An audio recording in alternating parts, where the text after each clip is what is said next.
You're welcome to the show. Thank you. Okay, so what is your 2020 COVID-19 pandemic story? We want you to share your thoughts with us. The number is 0302 216 541. That's 0302 216 541. You can WhatsApp us on 055 1111997. That's 055 1111997. This is Strong and Sassy.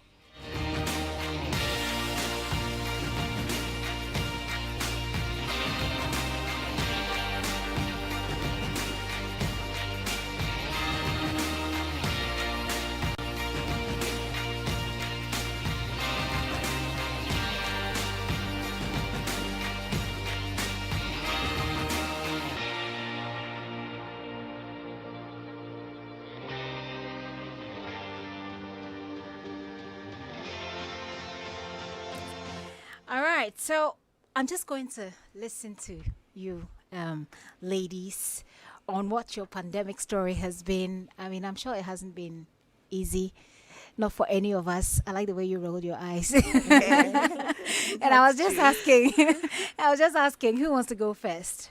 Should I start from you, dog?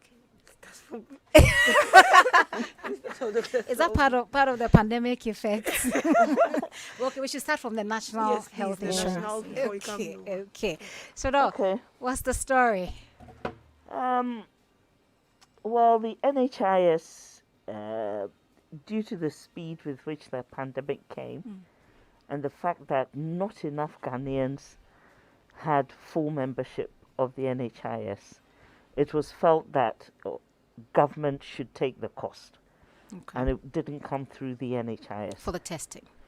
Yeah, for the testing, treatment, and everything. Everything. So we just assisted in helping the ministry with the costing, collecting the data so that they could pay the clinics and things, but the payments didn't come through NHIS. That was the first thing, and I think it was a good thing. Because I tell you, in other countries, some of the delays in seeking help is because if you don't have private health insurance, you have to pay an arm and a leg to be treated. And Ghana has done very well in doing that balance where the government has absorbed a lot of the cost. And how badly has this affected our resources there? I mean, already the NHIS was having its own struggles. No, but then, no, we don't have struggles. Right now, we are good to go, but Okay. the resources didn't come from the NHIS. Okay, it So came it from didn't affect government. us in any Okay, way, okay, in that great. regard. But personally, how was it? I'm sure you have kids. No, but I Okay. had COVID. Oh, you had COVID. I had COVID quite early-ish, and I actually got tested because I'd come into contact with somebody who had been admitted with So you COVID. hadn't started showing any. No, and okay. I was one of the lucky ones. Wow. I really didn't feel ill. I can't pretend. I was tired. I'd lost my sense of taste. I wasn't coughing. But the taste was a problem, even drinking water. So I stuck to eating fruit and drinking fruit juice, which was good. I lost quite a lot of weight during the COVID. I put it all back on though. But No, we'll have to start back on the journey. really, for me, it was the 3 weeks of rest. I'm not going to pretend. 3 weeks of rest. I Which was slept a good. lot.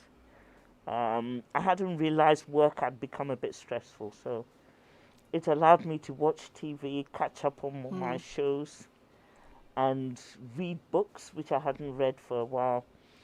So, yeah, So for you, that's what's good. it was a time out for me. For time out for you, which It was a very time good. out for me, which was very good. Very I good. hadn't realized I needed it. Yeah. So you took a So step back. I took a step back, and it was Yeah. excellent. Excellent. yeah. Wow, that sounds great. Let me come to you. Architecture is pretty male dominated, isn't it? Yes, Okay. very, very male dominated. On my end, I would say it was a bit challenging given the fact that I'm always on site. I work on the construction site. I'm a project architect. Okay. So I'm always coming in contact with quite a number of people, mostly casual workers, whom come from various locations and backgrounds. And given that COVID was out there, it was a nightmare. I was always wondering, but then I always had to work because, we're on a timeline. But did you But have then, guys at the construction site still working? Because at a point we had to all stop no, working. yeah, we all had to stop working. And that's when the problem came in because we had quite a large number of workers. Payments were going to be halted, and these people had families. Yeah. And so, how are they going to be able to take care of their families, their health?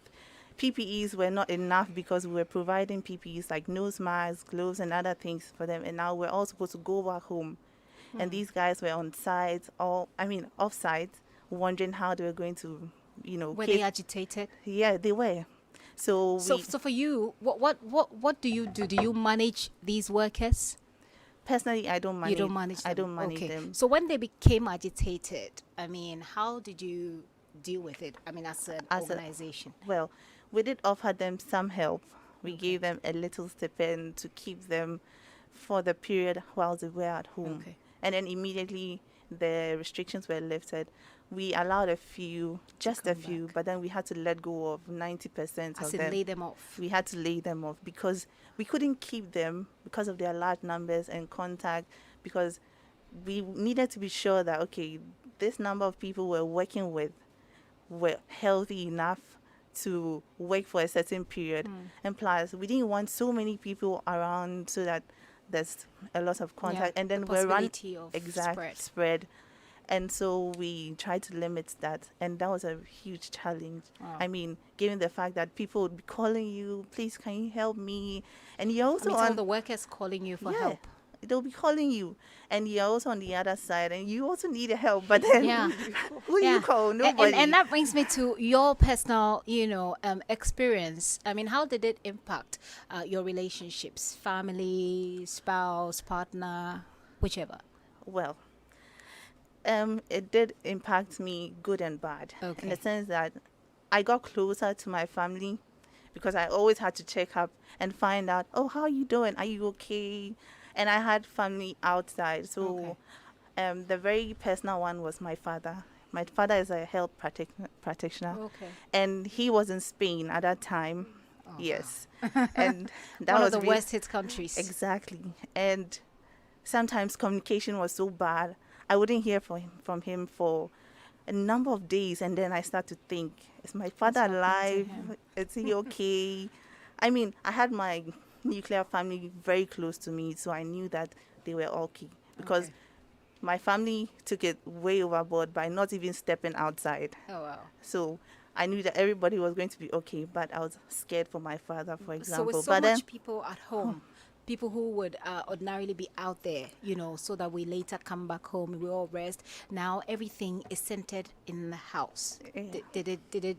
Because what the research points to is that the fact that people are staying together at one place increased domestic violence. well, in my case, there was no such thing. Okay. Because my family is a very lovely family. Eish. And we are not so Shall many. we all tap into that? now? Yes, tap into it.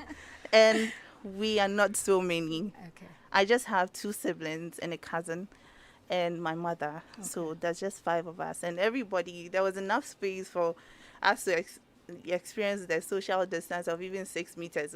I could sit at the far end and my sisters, and it was okay for So it us. was an all-girl house kind of thing. No, 2 boys and then 3 ladies. Okay. So All right. that it was well balanced. Okay.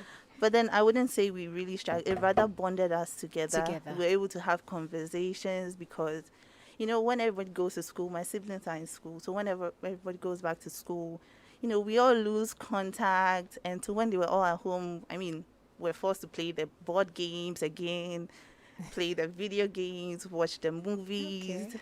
have, talk with our some very mom. good stories It was actually. But then the sad part is I'd have to worry about those out there. Yeah. And another thing I was surprised about, for example, in my neighborhood was I was thinking that I was safe and my family was safe and we're all indoors. But then occasionally I would hear people out there playing and I'm like, Did they know what's going going on? on? Are we really under lockdown? Okay, so some And- good stuff there. Yeah. It did impact you positively. Positively. Apart from having to Deal deal with with the stuff the that were stuff, a yeah, bit that you had to lay stranded, yeah. off, etc. Okay, let me come to you, Dr. Salah. Right, you were at the front lines for us. Give us an idea how it felt like. Okay, so for me, I was literally thrown into the front lines. So I started the third year in medicine as a medical officer, that is. So that was my first year as a medical officer, just when the COVID started. So I was recruited in March. Wow. And we started work on the ground in April. And So for you, this was not just new because you were just now starting your medical career. No, it was my third year in the medical Your career. third year. But it was my first year as a medical officer. So Okay. when you're done with school, we do 2 years as House a job, house housemanship. job. Housemanship, Yeah, okay. so when we finished that one, now coming straight to, with your permanent license and everything, the whole euphoria of, I finished house job. I went straight into COVID. It wasn't easy. Wow. What What does a typical day Okay. look like? Okay, so my day would start from home. I live quite far from work. I'm a UGMC and I live at Anya Aoshi. So my day, luckily because of the lockdown, there was so much less traffic. So I would go. Well, it depends on where you live. Yeah. Because I live on the Spintex, and there was, I don't know, some way, somehow, there was always traffic. Oh, okay. Because the military personnel and the police officers were stopping the vehicles to check. So there's always traffic. Okay, so from our side it was a bit better. Okay. And you go to work and it's like a whole different environment altogether. You have to change everything, your clothes, Yeah. your shoes. You put them on one side, and there was a lot of fear because we all didn't know. There was so much uncertainty. Today, Yeah. WHO says this, tomorrow says that. Yeah. So you go to work and it's to get for our ICU. We had a charting room which had cameras, the monitors. So there are cameras on the patients with the monitors all there. But we have to go inside. Yeah. Now going inside, you have to don your PPE. And I remember the first time I donned, it was so scary because it's like, okay, what if there's a break here and the person coughs and it goes into your nose or something? Like, it was so scary. But the thing I loved about this whole thing was that I managed to get a family out of it because we all learned to help each other. Okay. As in your colleagues became Yes. family. So, like, there's nothing like, where you're Dr. Juma, this is nurse's job. Okay. Like, we are all doing the work. And it was, for our ICU was a national COVID ICU. Okay. So we had that in Ghana East. And so we saw almost all the critical Did you care. see some people die? Oh, yes, a lot of them, actually. Yes. A lot of them. Yes. What does that do to you? Does it make you numb, or Okay. does it, make you just an emotional wreck until the next job is up? Okay, so this is a very important question, and it's a question that I think a lot of health workers should be asking. We keep asking each other at UGMC, and I really appreciate that. We ask, are you okay? Because we were not okay. You were not okay. We've seen so many Did you people tell the die. National Health Insurance? We've seen so many people die over our work. That's fine, but this was different. I mean, I worked in an ICU at Kolebu before I came to UGMC. Okay. So I had worked pre-COVID ICU, during COVID, and I've worked post-COVID in an ICU. It's different. The How way different? Can you explain it, that? it was, well, we had a lot of patients dying, ICU patients die occasionally, but it was back to back to back, and it was scary. And some of the patients knew they were going to die. There was one patient, I still sleep sometimes, and I wake up in the middle of the night and I see him as telling me, Doc, I'm dying. What are you doing for me? That's It's sad. It's really sad. it was the work itself got better because we got so much stronger together, but the emotional impact was. And I would go home, and I remember I told my mom, because of confidentiality, I can't tell my mom there was this person or that person. Yeah. I'm like, Mama, today I can't. Sometimes I'll get home and I get to the gate, my mom will come and carry me. It's just so sad because it's all over. Like, but later we started getting a better hang of it, and like the cases management got better. We actually had a man who stayed on our ward for 103 days. And died. No, he didn't die. He walked out of the hospital, amazingly enough. I mean, he was one of the very bad cases, but That's why he had to stay that long. yes, but he walked out of the hospital. Like, okay, he was wheeled out of the hospital, but he was really, really well. Okay. Yeah, when that happened. So it impacted us really. Yeah. I mean, To wake up in the middle of the night, and I mean, from a dream in which someone who you have seen die in a hospital ask you, "Doc, I'm dying. What are you doing for me?" I mean, that can be traumatizing. it is, and I'm really, so I like asking fellow health workers, are you okay? Are you okay? It's been months, yes. Like, I mean, we got the hang of it. The thing got better with us.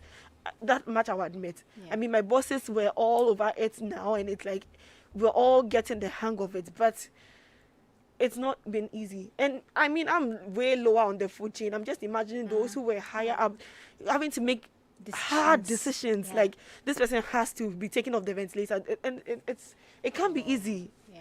It can't be easy. But and also I think of the other health workers. You know, I was lucky during the pandemic because my mom was at home. I was able to use her car a little bit and here and there. But some of the health workers would come to work all tired, and she's like, I've stood by the road the whole day. I couldn't get a car. And because of the lockdown, some places were not getting transportation, and you get to work and you're so tired. And it's like these patients also can't do anything for themselves, so you are They doing need you. everything for them.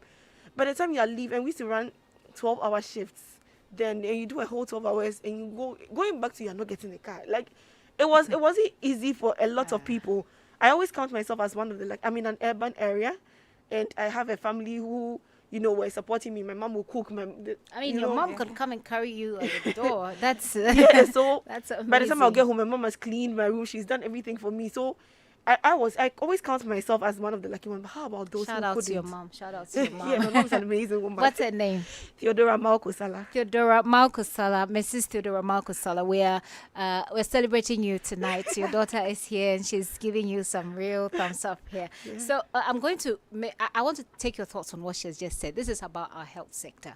This is about the doctors and the nurses and those that contributed on the front lines to help us. But do you get the sense that there is any discrepancy between the way that the COVID impacted the genders, you know, but the men and women? Was there a difference in the way that it impacted? Because that has been a point of conversation. Okay, so I mean, I'm not married, so I can't give that. And I live Me with neither. I live I live with my entire, you know, my family, and I have sisters. My house is a women's house. Okay, so Okay. my house, there's nothing like this is a male job, this is a female job. We all do it. Okay. But I listened to a couple of my friends who would come to work. Generally, how I saw it, and I'm sorry if somebody gets offended, but like this was my opinion. But how I saw it was that most of the men come to work and they're like, oh, I'm tired, but well, oh, when I go home, I'll go and eat. And then the women were all like, and I'm a bano wanda, and I had to stay by my children the whole night, and I had to do that, and I had to do that, and I had to make sure that this one was ready, Yeah. and I had to cook. My husband came home, he wanted to eat, and she would still come and do a whole 12-hour shift. Yeah, and because for the man at this point, he's feeling like making you go to work during COVID-19 alone is enough sacrifice. Yes. It's just come and work at So if 12 you don't hour have someone who can actually understand that by the time you come back, you're drained, Yes. then you have to come back and take on your Your wife. normal wifely mother Oh, wow. roles. And I like, there was one nurse with us too who would say she has to leave her children all alone because she's doing a night shift. She, you know, they used to do 3-day shifts. So 12 hours, 3 days continuously. You take 3 days off. Oh, okay. So those 3 days when she's on duty is like she has to leave her kids with somebody because she's alone. And Yeah. it's like you just keep asking yourself, like, okay, How are they even managing it? where's the dad in this? Like all that. Yeah, but it's like issues like that. Yeah. I mean, how I really took it was that generally, and of course there are exceptions to the rule. I mean, there are probably men who went through a bit more than some women. But generally, how I saw it, that the men were a bit, you know, It was easier for the men. to concentrate on the work. Yeah. But the women, it's like, my work is taken, and a lot of the women too were in school. Some of the nurses. that So went they're with- in school. They're at the front line of COVID-19. And then They they have, have their family, children. yes. They have a husband. And- They have husbands. Oh dear. and Lord. I saw a couple of them. It wasn't easy for them, but And they'll probably be thinking about their mothers, their grandmothers, their other yes, siblings. yes. And one of That's a our lot for one nurses also person. had her sister also admitted in another hospital. She has to go there. It was all crazy for a lot of people. Wow. But I mean, women, we seem to be very resilient. So Yeah. Resilient, you say. Yeah. Okay, so I'm coming to you, Dr. Sani Selby. I just wanted to find out. You are a CEO, and to be able to get to that level, I mean, it looks to me like it's just recently that we see more females occupy positions of CEO. For you to get to that level, you must have come through a lot of hurdles. Put a bit of COVID-19 in there, and put a bit of put a bit of COVID-19 in there. Put a bit of I mean, everything in there. How do you relate to the story that she's just shared?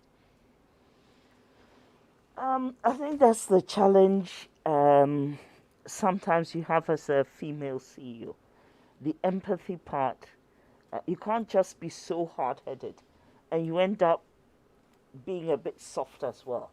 And it can be a challenge maintaining discipline because you get the woman who comes to work late because she needs to get her kids bathed to school. Because she expects that you'll understand. Exactly. Whereas the guys can just amble in at any time. And so there's a lot more that as a female CEO you have to take into consideration.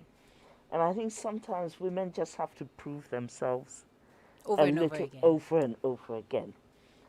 If you go too far one way, you're a nasty woman. If you go too far this way, you are too soft. They want to walk all over you. They say Obampo no say, and then on the other side they'll say they'll say Obampo no say that's more ding, you know. Exactly. And then when you are too soft, because you see, see, when you when give it's a- women when you yes. give women the opportunity, you see they are too So it emotional. really is a balancing act. But Yeah. you know, as you were talking about people dying, I'm going to do a throwback. When I was in Kolebu as a young house officer, there was no NHIS.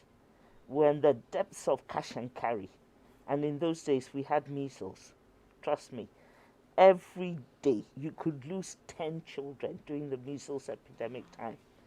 It was heartbreaking. You were a young doctor then. Yes, How I was did that doing my impact house you? job, and it was like, why are we doing this job when people die? You know what to do. Resources aren't there. The money was not there. You can help somebody, they don't have money, and they'll tell you if the person can't pay, let them go. And you have to just let the patient go or die or whatever. Are you trained? I mean, as part it's- of your training, are you somehow conscientized to No. expect some of these things? No. We're not, and I'm telling you, that's why I'm so passionate about the NHIS, because I was a doctor during cash and carry, and it was devastating for health workers to watch people die. Die. You know what to do, and you either don't have the drug, you don't have the equipment, or something else. So we must never go back to those days Okay. at all. Fast forward to COVID-19. Fast forward to COVID. For Did you us, get the sense that men were less impacted in the entire process than I women? think for us, we had to stay open. We're not frontline workers. But even during the lockdown, when we tried to close the Accra schemes, we started getting calls on our helpline that, you must keep the office open. I want to renew my card because I want to go to the hospital. So we had to keep all our staff at work and try to do shifts and all sorts. I think it's, as they are describing, it's just that little bit harder for the women Yeah. to juggle home life as well as work life during a pandemic and the lockdown and all the issues that came with it. Yeah. It's just that little bit harder, that extra responsibilities Okay. that women carry. And in the home environment, tempers can be a bit short. Yeah. And it's always the woman who has to be the peacemaker. So that doesn't help either. So I think you say as a CEO getting to the top, you have to stomach a lot more than the men do. And Okay. my junior colleagues here, Yeah. you're going to face it. But I still think we are more resilient than the men. Okay. We are more I don't doubt resilient that than at the all. men. I don't doubt that at all. You can all get to the top. Yeah, the UN actually put together a report, and that report, they essentially catalogued the studies that we've done over the years and what they show in terms of domestic violence and the extent of domestic violence in Ghana. And the prediction was that with coronavirus, when people are losing their jobs and people are staying at home, staying in spaces where, sometimes you just need the space.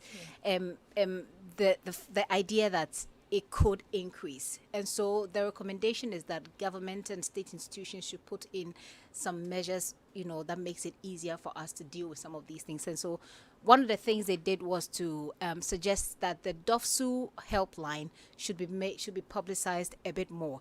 I'm looking forward to hearing from you. I'll come back to you to so we also talk a little bit about your industry and whether or not you got the sense that the women were disadvantaged because of COVID-19. But so those of you who are sending us messages, I want to hear from you. If you are a married person and say you live in, let's say, a chamber and a hall, for example, and you have maybe 2 kids. Your children are studying at home. Your husband is at home. He probably even lost his job. You maybe had a job or maybe didn't. How did you cope? And what lessons are there that we can, carry on into 2021? And we're opening the phone lines shortly. Before I take, do we have some time? Let's see. Yes, we probably do.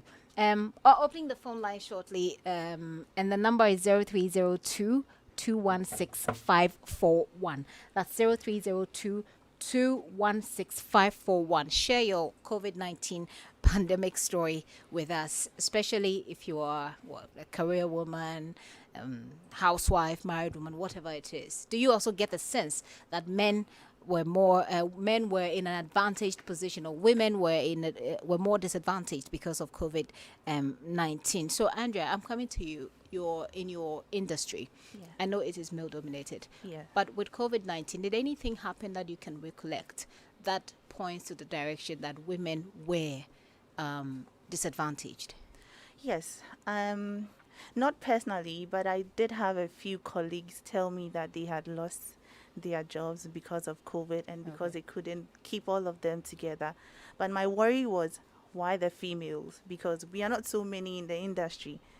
And I like to believe that women are a bit more creative because, yes, we are. You can manage all these We can things. manage a lot. We are able to intuitively create and make things out of nothing. So I believe that women are quite resourceful when it comes to creativity. Men do have a wild imagination, but you can't outbeat the woman.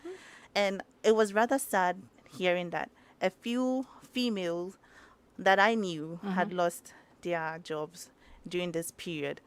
And juggling home activities, most of them weren't married though, but then you have your family looking up to you to probably provide a few hundreds or 200 to sustain the house and all of that. And then you lose your job in this trying time with food, the scarcity of food and provision of other things, many other humanities, and you are thinking about this. And bear in mind, women are very emotional beings. We are very emotional beings. We like to focus on everything whilst doing our work. Okay. Now, when we have this, facing us with all of these other challenges, I think it just beats us down. And to lose your job in this period is quite hard. So I really do. So what happened was, whenever there's an opportunity, I hear something that's online, I quickly toss it out to a friend who I know has lost a job, because I know I still have my job and I'm fine with it. I can manage with what I have. But then I'm also concerned with my colleagues out there, especially the females, because when it comes to architecture and design, if a lady is going out to prospect a client, there are so many ways a client That's will look an at interesting story that I want to hear. there are so many ways a client is going to look at you. From different angles. Whereas if it's a guy, it's different. It's different. I want to hear that story. Sorry, let me just take this call. So if you're a guy and you're going to look for a job, it's different. Yeah. If you're a woman, especially in this industry. Right. We'll hear that story. I have someone on the line. Do tell us your name, where you're calling from. What's your pandemic story? My name is Your name is what? Philip. Hi, Philip. Yes. I'm calling from Wija. Okay. Good evening. Go ahead. Yes. I think COVID has really taken a big toll on our women. I would. Okay, let me first of all greet Salah. To share. Yes, I know her from India.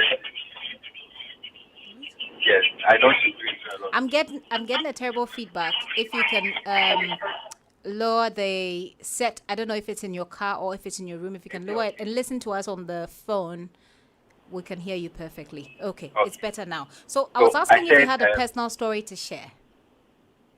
yes. For my mother, she's always been there during COVID. She always went to town risking her life, despite the fact that the women in the market never respected the COVID protocol. She always went knowing she was at risk. I think this is one of the things women have been through. I mean, What does your mom do? I assume she's a trader. come again? No, no, no. She goes to get food stuff for us to eat. We are home. Okay. Someone would have to get Yeah. for the So she family. goes out there as part of Yes, taking risking care her of the life, getting house. us food. Yeah. And I think it's a big thing. It's not Okay. something we should lose upon. Right. Maybe you should acknowledge her a bit. Mention her name. Maybe say something nice to her. She's Gladys. She's Gladys. Gladys Hannah. there. There are plenty of people who are called Gladys. So which of the Gladyses is yours? Sorry again? What's her surname? Anna. Gladys Annan. Yes, Okay, Gladys so Gladys Annan, wherever you are, your son is celebrating you for putting your life at risk during COVID-19 just to take care of the house, because you had to go to the market and the market women were, those who were in the market weren't really observing the protocols. Thank you. Next caller on the line. Okay, we'll go to the caller on the line. So about the architecture industry and, securing a contract Yeah, as a contract female projects, and as a yes. male. It's quite hard. I won't lie to you, because you have to prove yourself twice as much as the guy would. I mean, and sometimes there's always a challenge of the client looking at you in a different way. And when I say different, we You all can know you what can is- actually go ahead and use the words. Yeah. So I mean, we like to get as upfront as as- possible, Sure. because we know the things that happen. And I've shared this story on another edition of the show before, where I say that as an uncle, when I meet somebody, I produce documentaries. When I meet somebody and I want to propose an idea and say, oh, I can do this for your organization, so and so, it's the first time they see you, when they take your number or you exchange numbers, the first message that comes somehow, it's like it's preparing your mind, and it's more about how beautiful you are and how, when do you have time to go out, whereas it won't be the same with my male colleagues. exactly. So I get it. So Yeah. be upfront with it. Sure. So, yeah, there's been times where I have personally experienced that. And because I didn't agree to it, I didn't get the contract. And then we don't know someone the else. story. What didn't you agree to? We just want to understand the story. Okay, give us a mental picture. You don't have to be so detailed, but we'll understand. I think I just painted a picture. Oh, you did? Yeah. Okay, I Don't you forgot. get Can it? you Oh, she got rewind? it. She did? Yeah. Do you want to narrate it? No, she should narrate it. I get the story. You get the story, but the narration, no. Okay. Okay. So I met a client.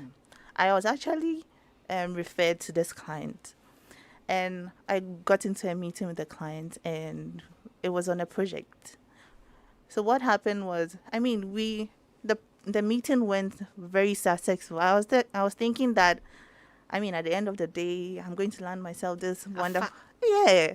And then the next minute is, oh, can we have dinner? I'm like, okay, no, I'm a bit busy. I think if you can't make it, then I would have to give the project to someone else. And I'm Like just like that? Yeah, like. Then I tried to probe to find out what exactly I did that was wrong. And it was like, you can't see that I'm trying to, I'm trying to get to you. And I'm like, okay, I actually thought we were working on a project and it was a business. It's all part of the project. And I'm like, okay. But yeah, I mean, I really get So- that. That could be frustrating.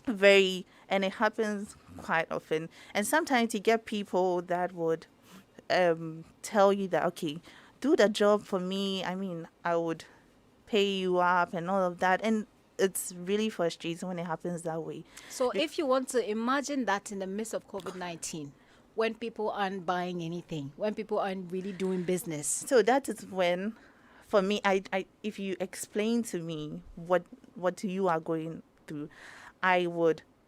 I'm human. I mean, I'm not in a different world. No, I'm definitely- even talking about the I'm saying scenario where, I'm talking about the scenario where we're in COVID-19, Yeah, I mean, that's so what I'm saying. times are hard. Times so are people hard. are So- desperate to secure Exactly. that So I contract. understand. I know we are in COVID. Yeah. So I mean, there should be some assurance that I'm not asking you to immediately make a down payment, but then stick to your word. I'm going to do the job for you. I expect that you also live up to your end of the bargain. Yeah. But then it doesn't happen that way. And then I wasted overnight sleeps, so many times of staring at my computer, getting my eyes all. Yeah. I mean, That it's was frustrating. terrible. And then I go back to work, and then like it's like a continuous cycle of stress, because I'm not just doing this for myself. I mean, I have a family. I don't have a family, but I have siblings. I have a mother. I mean, I'm not just And there are working for people me. at And there the are other people. Sites, Yes, at the the construction sites firm who all exactly. have to work and get paid. Exactly. So you can't expect me to waste all that time just doing nothing, and at the end of the day, I get nothing out of it, or they get nothing out of it, which is very frustrating. But it doesn't even make Makes sense, sense. that I can do the job, but you want something extra. exactly. It doesn't make sense at all. But I mean, you doctors don't go through that, do you? Okay, I can't speak for everybody, but at least from my experience, I have not had that experience that, somebody wants. I've seen and I've heard of a couple of, senior to junior relationships Yeah. like that, like, you are my junior colleague and the person starts making advances at you and you find it difficult and you don't tell the person. That much I have heard of and I've seen a couple of. But that I won't give you the job, and that much I've not seen. Yeah. I can't insist that it doesn't happen though, but I have not seen that. Yeah. In our field, luckily, your certificate has to speak for you in that sense. Let's see. So, how do we move on from here? We're going into a new year. We're all looking. We've learned a little bit about COVID-19. So, I mean, I think we're not as unstable and as uncertain as we were in March and the months that preceded. And we've seen what's happening in other countries. We seem to be really lucky around here.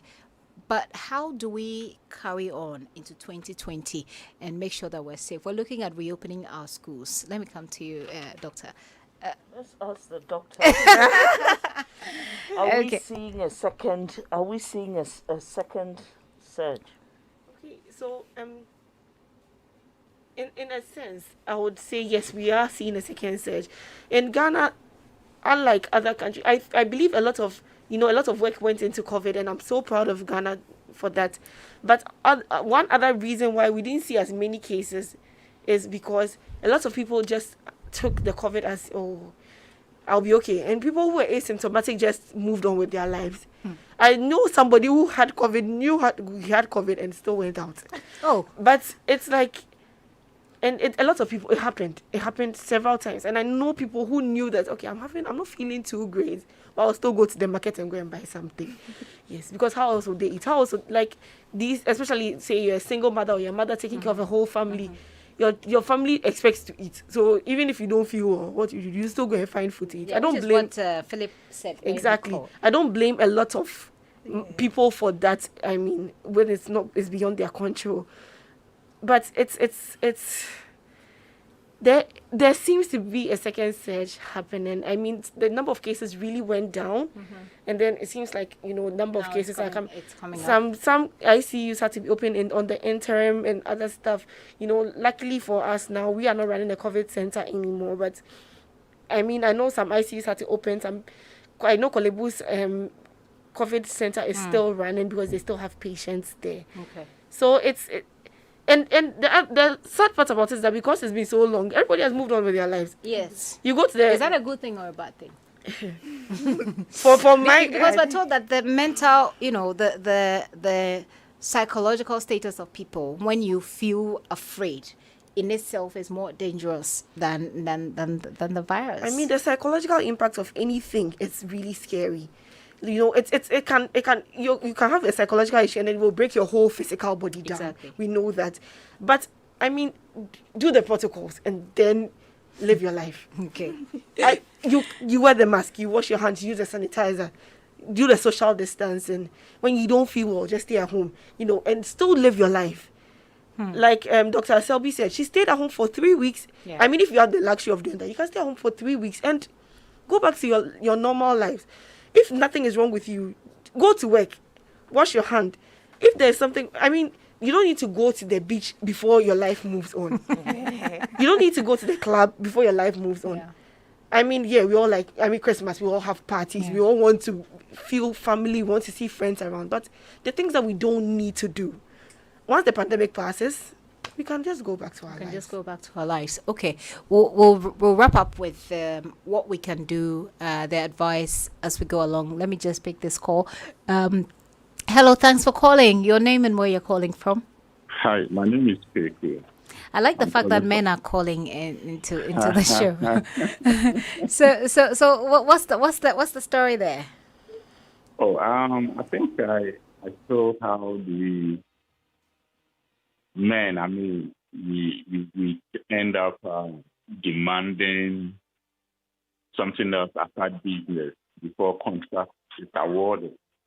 I don't know what really causes that, and I want to believe one of these Wednesdays you guys should invite the top CEOs so that they come and tell us the reason behind some of What do you expect them to tell you on radio? We should understand why. I mean, they do the extra business before business. I mean, we should understand that. And I also want to celebrate my wife. Okay. As the previous caller said, I mean, she was all out going to the market after work and trying to ensure that we have food at home during the COVID period. And I mean, so her name is Sally Nkrumah. So I also want Sally Nkrumah. Yes. Okay. Well, shout out to Sally Nkrumah. Your husband is celebrating you for keeping the home and keeping things tied down during coronavirus. Thank you very much for your call. Have we lost him already? I had a question for him. Is he there? Okay. So are there any lessons that you've learned? Okay, that you want to translate. That you want to sort of transfer into 2021. I understand that I've lost him. That's okay. So you were making the point about the need for us to observe the protocols now and then move on with our lives subsequently. Is there any advice that you can share with us? I mean, people are very excited about the human stories that you've just shared with us, from waking up in the middle of the night with all those things. You don't want to see any of that anymore. You're already traumatized as it is. From that perspective, what do you think you can share with people who are listening and watching us even on social media today about how we live our lives going on into 2021? Okay. So the main thing that I want to share is the thing I tell everybody when I meet them. It's okay to, live your life the way we used to live pre-pandemic, but observe the protocols. Talk to your friend, but give that distance. Wear a mask. Wash your hand. Anytime you buy something, try and get it sanitized before you use it. I'm not saying don't buy on the street. Buy on the street, whatever, because that street person also needs that money. Let's try and help each other out. So once we observe the protocols, we go back to our lives, but with protocols. Today, for example, I was buying something in a shop, and there was somebody standing right behind me, and I go like, "Oh, I'm sorry, can you give me a little distance?" And he looks at me funny, but I'm like, I'm going to insist till you do it, because the person in front of me, I have given that gap. Once sometimes we are humans, we forget. Once somebody prompts you, we are just helping each other. Yeah. Let's help each other. Let's wash our hands. Let's mask up. Let's use the sanitizers. Let's give the social distancing. The things you do not need to do, please avoid them. Okay. And if you need health care, please seek health care appropriately. If you don't feel well, you can call. Almost every hospital in this country has a number that you can call. I've not been feeling well. I'm running a fever. I have a cold. Blah blah blah. They will direct you to a COVID center. you would get the testing done. Don't go and pretend and go and sit in front of the doctor and say, Doctor, yesterday I couldn't smell. And it's happened. And the person has already examined you. Now you've exposed that doctor. The doctor will touch another patient and you are spreading the pandemic around. Okay. This thing would go. The vaccine is coming. It's in and people are getting it. So please, let's all, for the little time left, let's help each other get over this disease. Because the ICUs, when they get full, please, we'll suffer. Okay, please. Can you just address a little bit of the part where female doctors, for example, or female nurses, and the extra stress that they have to take on as against the male ones? Thank you. Please, our dear male listeners and your auxiliaries who we can tell, please try and help your wives, your sisters, your mothers who are also there. I've heard 2 men say, my mother went to go and my wife went. How about you? You can go to the markets too. Really, when men go to the markets, the market women tend to sell them the better things. Really, trust me, I have seen it. So please, try once in a while. You also go, especially the women who were still at work. When your wife is, especially the health workers, when they are on shifts, usually we do 12 hours, 6 hours, whatever it is. 24. I do 24-hour shifts sometimes. When you do those shifts, please help the women. We can't do it all. Yes, we are resilient, but it's not necessary to kill our women. Oh. Thank you very much. That's such a passionate appeal. Let me come to you. Your wrap-up comments. We need to wrap up in 4 minutes? Well, I would say that support. I think we all need to support each other wherever we find ourselves, even if it's just a phone call, just a text, just to find out how somebody is doing. I mean, we can all do the social distancing, the washing of the hands, the using of the sanitizer, the wearing of the PPEs, but then support, because I always say that mental or psychological issues are really serious things. Somebody could be struggling and then out of frustration could just go out there and get infected. And that is something that's very dear to my heart. So I like to say that I'll plead with everybody to at least, you can live in a gated neighborhood, but please check on your neighbor. You never know what's happening. Because I live in a neighborhood which is a bit open, and I'm very fortunate that at least a few of my neighbors would come out and say, how are you doing, and all of that. But on the larger side, I find a lot of people walking each man for himself. Yeah, each man for himself, God for us all. I think it would be better if we all check up on someone and at least find out how they are doing. Oh, but not necessarily go like, oh, did you experience any cough or something? But then just check on somebody. Yeah, just check on somebody. Especially for the women, because we all know that we are going through a very difficult time because we are providing, we are working, we are doing a whole lot. So please just try and support each other. Let's not be our women and female selves and be struggling and fighting over everything. Just try and support somebody in this season. You never know where it will take you to. Okay. Thank you. Thank you very much, Dr. Selby. Okay, lastly, shout out to my sister Zonshans. Zonsha is a club that talks about women's empowerment and gender-based violence. Okay.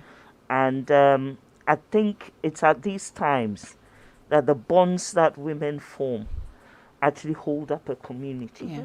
And it's important we stay connected to each other as women, because we're the backbone of any society. Yeah. If the women stay together, bonded and strong, the society moves on. All right. Thank you so much. Thank you so much, ladies. And I'll just end with this WhatsApp message that I'm just seeing right there. It looks like the person is quoting from Tupac to all female health workers. It says, gifted to paraphrase Tupac to all our female health workers, there's definitely no way we can pay you back, but this is to show you we understand. You are appreciated. God bless you and your families in our homeland, Ghana. Kofi Mensah sent that from Osu. And the men have been very participating in this conversation. We appreciate that as well. I have to make way for headline news at 8, but I've been doing this with Chief Executive Officer of the National Health Insurance Scheme, Dr. Lydia Baba Desani Selby, and also Andriana Soto. She's an architect. And then Dr. Sandra Adam Sala will be praying for you. No more nightmares about people asking you what to do because they're dying. My name is Gifty Andopia. Abeku Sankofi has been helping with the production as well. As Dennis, and Elton Brobe is here with headline news at 8.